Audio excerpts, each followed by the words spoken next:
Monsieur le Président de la République, je m'appelle Aline Peugeot et je suis la présidente de l'association Ma Liberté de Parler qui s'engage à briser le silence autour des violences conjugales, familiales et institutionnelles. Je vous interpelle personnellement car l'État a été condamné pour faute lourde dans l'affaire concernant Nathalie de Bailly, assassinée en 2019 et dont le fils Romain est le parrain de notre association.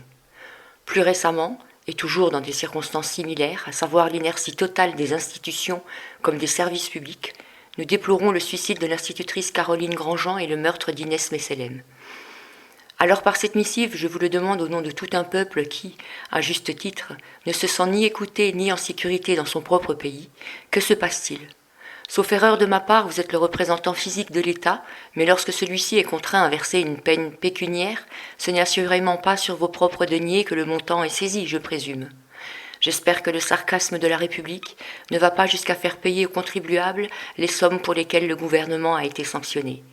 Je ne serai pas vindicative au point de supposer ou d'affirmer que vous n'en avez strictement rien à faire de ce qui peut arriver à vos concitoyens, mais avouez que tout est fait pour en donner l'apparence. Votre rôle n'est-il pas de protéger la société, de faire respecter les droits comme les lois ? Pourquoi ne donnez-vous pas l'instruction à vos forces de l'ordre d'acter vos devoirs alors qu'ils en sont les premiers ambassadeurs ? Pensez-vous que faire part des sympathies et condoléances de la présidence suffit à suppléer les graves manquements des protagonistes en amont de chaque atrocité ? Les regrets n'ont jamais ramené une mère, une sœur, un conjoint, un enfant.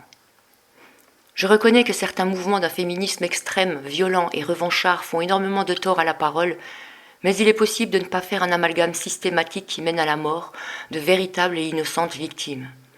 Il suffit peut-être de recruter des personnes plus intuitives que conditionnées, plus perspicaces que diplômées, des personnes tout simplement passionnées par leur travail et profondément humaines.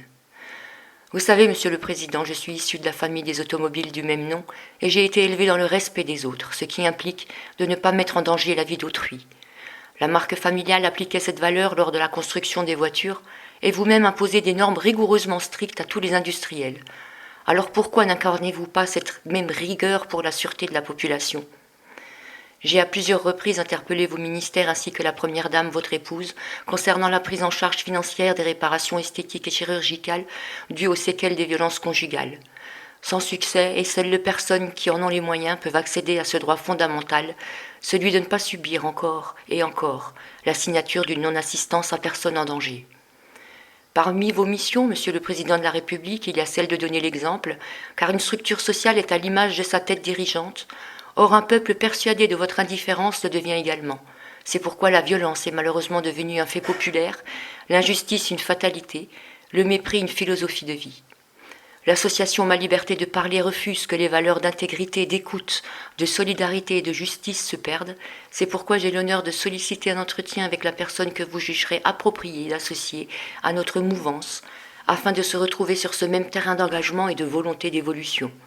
Veuillez agréer, Monsieur le Président de la République, l'expression de ma respectueuse considération. Madame Aline Peugeot.